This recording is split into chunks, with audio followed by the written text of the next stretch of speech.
दोस्तों नमस्कार, मैं हूं आदर्श कुमार और आप देख रहे हैं द दस्तक 24। आखिरकार 8 साल में वो हो गया जिसका जिक्र मोदी सरकार में कोई करने के लिए राजी नहीं था।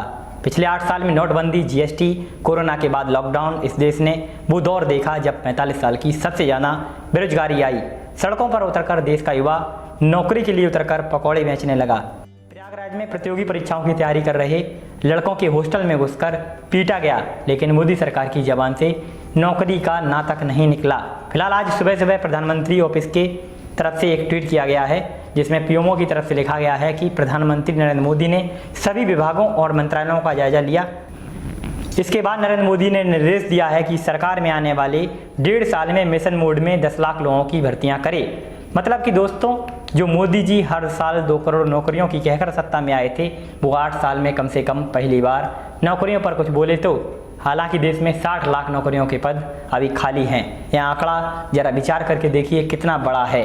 देश में इस वक्त बेरोजगारी चरम पर है।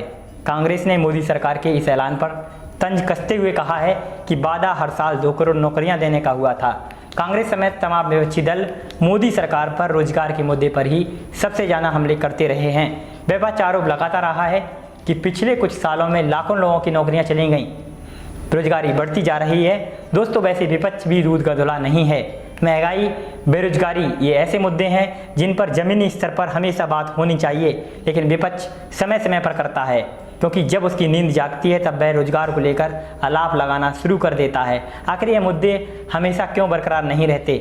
आखिर वो जब सत्ता में आते हैं तब नौकरियों का असर क्या होता है, वो आप आंकड़े से देखें और ज़रा अंदाज़ा लगा कर देखें। खैर चलो, कम से कम सरकार ने नौकरी पर बात तो की है, जो कभी बात करने की मदद में ही नहीं थे। हम उम्मीद करते हैं कि सरकार रोजगार पर अब काम करेगी। कहीं ऐसा न हो कि नोटिफिकेशन निकाल दिया जाए और सरकार कह दे कि नौकरियां दे दी गईं, जैसा कि आप अन्य पुराने नोटिफिकेशन और परीक्षाओं के हश्र को देख रहे होंगे। रोजगार के मुद्दे पर अक्सर सवालों का सामना करने वाली मोदी सरकार शायद अब इस संकट को दूर करने का प्लान तैयार कर रही है। प्रधानमंत्री ऑफिस की ओर से दी गई जानकारी के मुताबिक अगले साल 1.5 सालों में केंद्र सरकार तमाम विभागों में 10 लाख पदों पर भर्ती करेगी, ऐसा प्रधानमंत्री मोदी के ऑफिस ने कहा है। मोदी सरकार का यह फैसला रोजगार की मांग कर रहे युवाओं के लिए बड़ी खबर है। पटना, इलाहाबाद, रांची, जयपुर जैसे शहरों में युवा रेलवे भर्ती के लिए प्रदर्शन कर चुके हैं। मोदी सरकार पर हमला करते हुए अक्सर उस पर रोजगार न देने पाने का आरोप लगता रहा है।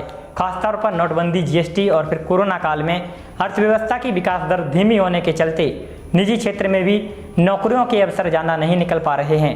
दोस्तों, रोजगार और शिक्षा के साथ स्वास्थ्य के अवसर लोकतांत्रिक व्यवस्था को एक मजबूत ढांचा प्रदान कर सकते हैं। इसलिए इन मुद्दों पर भी काम करने की जरूरत है। बेरोजगारी और मंदी के इस दौर में सीधे प्रधानमंत्री नरेंद्र मोदी के स्तर से दिया गया यह निर्देश रोजगार की तलाश कर रहे युवाओं के लिए एक सुनहरा मौका लेकर आया है। अगर सरकार नियत समय में इस पर अमल कर लेती है तो यह केंद्र की मोदी सरकार और भाजपा दोनों के लिए एक मास्टर स्ट्रोक साबित हो सकता है, क्योंकि आगामी 2024 में लोकसभा चुनाव होने हैं। दोस्तों, उम्मीद करते हैं खबर आपको पसंद आई होगी। आप देख रहे हैं द दस्तक 24। खबर आपको कैसी लगी हमें कमेंट सेक्शन में बताएं और इसे शेयर करना ना भूलें और बेल आइकन को भी दबा दें ताकि आने वाले नोटिफिकेशन आपको मिलते रहें। शुक्रिया।